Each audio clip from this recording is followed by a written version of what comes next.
Selamat pagi Bu Sri. Selamat pagi. Gimana kabarnya? Ya, baik. Sehat ya? Kita baikkan sekarang ya. Begini Bu Sri, jadi pertemuan kali ini kita akan melakukan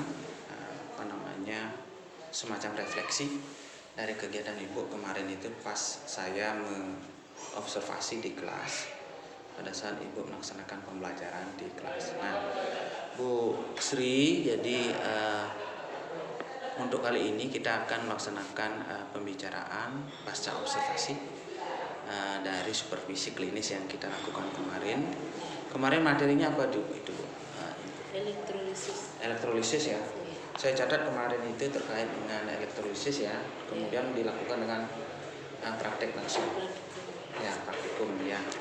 Begini Bu Sri, jadi saya melihat ada beberapa hal yang memang mungkin Bu Sri ya rasakan ya terkait dengan apa yang Ibu Sri lakukan pada saat pembelajaran di kelas. Kemudian sesuai dengan tahapan kita. Jadi pertama kita ada observasi, kemudian ada observasi klinis di kelas langsung, kemudian yang sekarang ini pasca observasi. Nah, begini Bu Sri, kira-kira bisa digambarkan enggak bagaimana situasi di kelas pada saat Ibu kemarin itu melaksanakan pembelajaran dengan praktikum di kelas itu? Oke, silakan Bu Sri. Pertama-tama saya melihat antusiasme siswa untuk mengikuti pelajaran itu karena kegiatan praktikum itu kan termasuk jarang dilaksanakan, hanya beberapa kompetensi saja. Nah, melihat semangatnya siswa untuk karena ini pelajaran kimia, jadi supaya dia melihat realitanya, maka saya lakukan kegiatan praktikum tersebut. Nah, dari hal tersebut siswa memang sudah antusias, tetapi dengan saya melihat dan merasakan bahwa dari beberapa praktikum yang bisa dilakukan, hanya satu yang kemarin itu yang bisa saya lakukan. Semua itu disebabkan karena ketersediaan alat dan bahan yang ada. Jadi saya garis bawahi ya, antusiasme dan kemudian antusiasme ini saya catat ini karena mereka itu jarang melakukan praktikum di pelajaran kimia. Nah, ini saya garis bawahi ya, jadi antusiasme murid itu dalam melakukan praktikum bagus sekali. Nah, kemudian ini Bu Sri, tadi saya tangkap Ibu mengatakan ada kekurangan bahan, alat kan itu ya.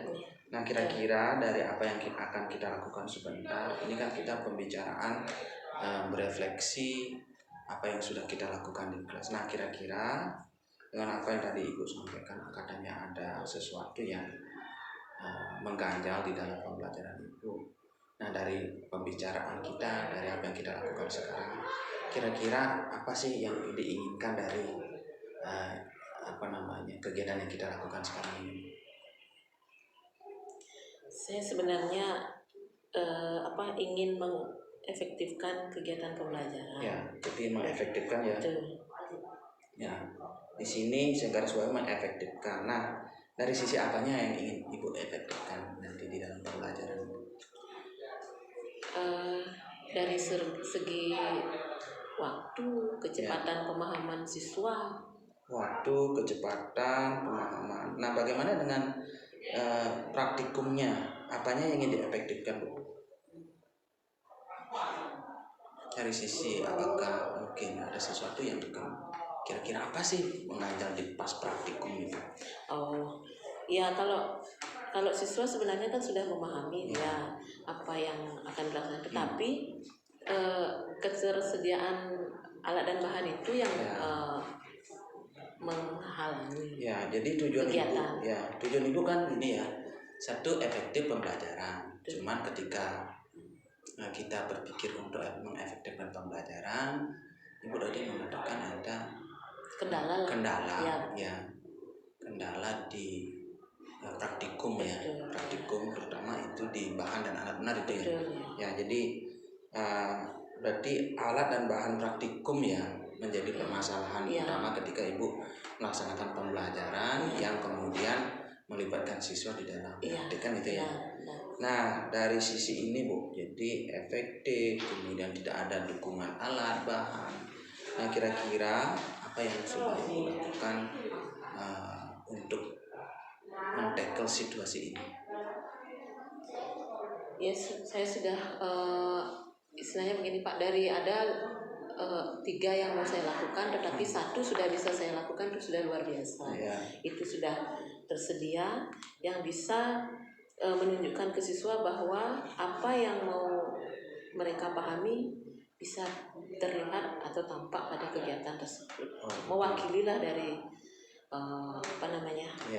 materi tersebut. Berarti hanya sedikit alat ya, tetapi dari alat yang sedikit itu bisa kemudian membantu siswa untuk meningkatkan pemahaman ya, gitu ya.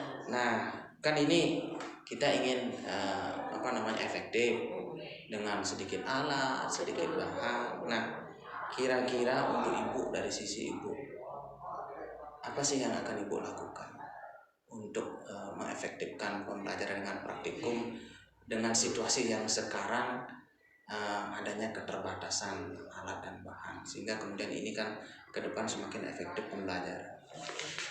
Ya Pak, jadi kalau sekarang dengan keterbatasan yang ada ini kan saya cek kembali, review lagi apa saja yang saya perlukan sehingga untuk kedepannya nanti tidak bisalah sepenuhnya terlaksana apa yang kita harapkan.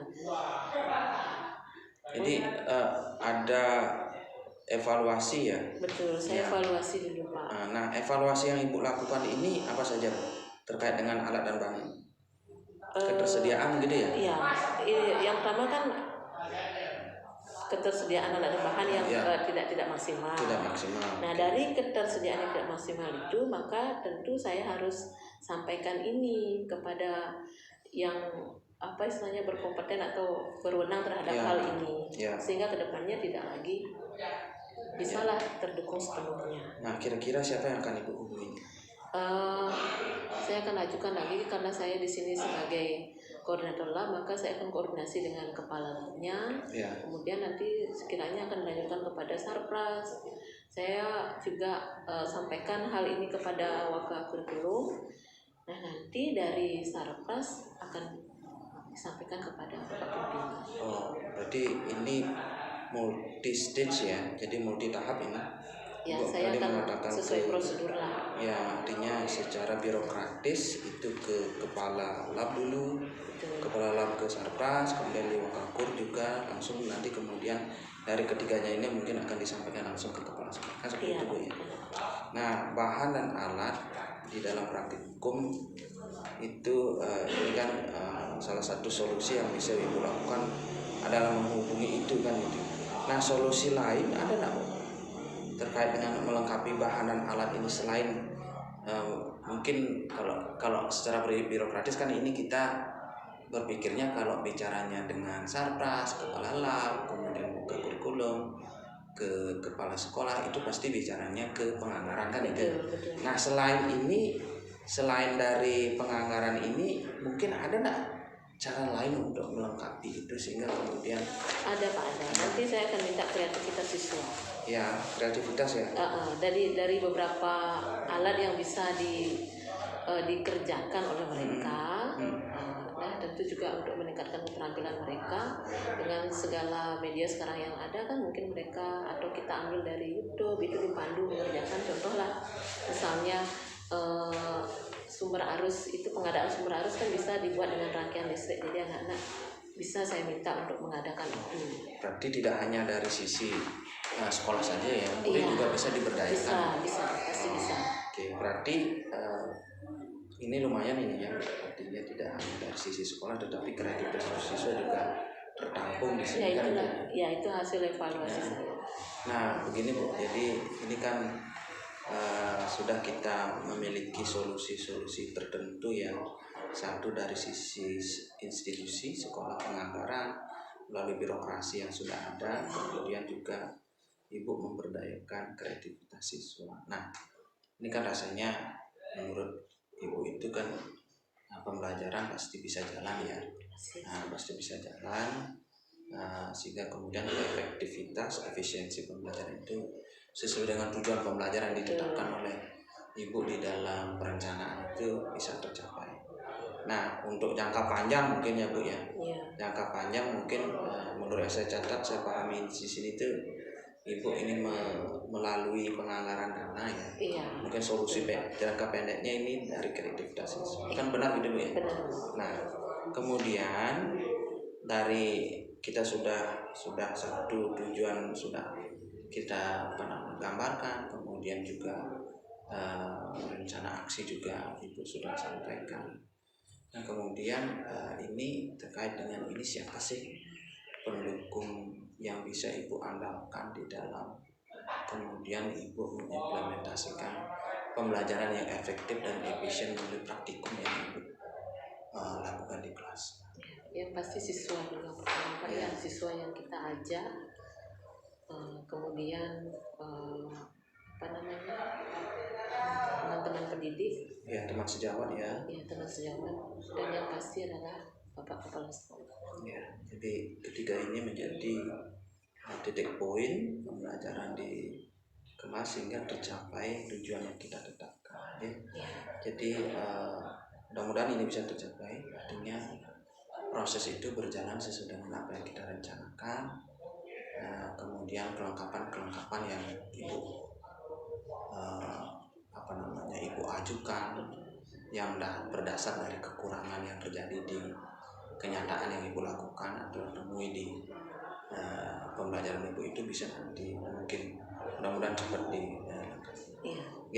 terima kasih Bu. Jadi ini adalah akhir dari kegiatan kita Jadi kegiatan terkait dengan pasca observasi setelah saya melakukan observasi di kelas. Jadi mudah-mudahan nanti apa yang kita inginkan bersama bahwa keberpihakan pembelajaran untuk siswa itu bisa kita capai.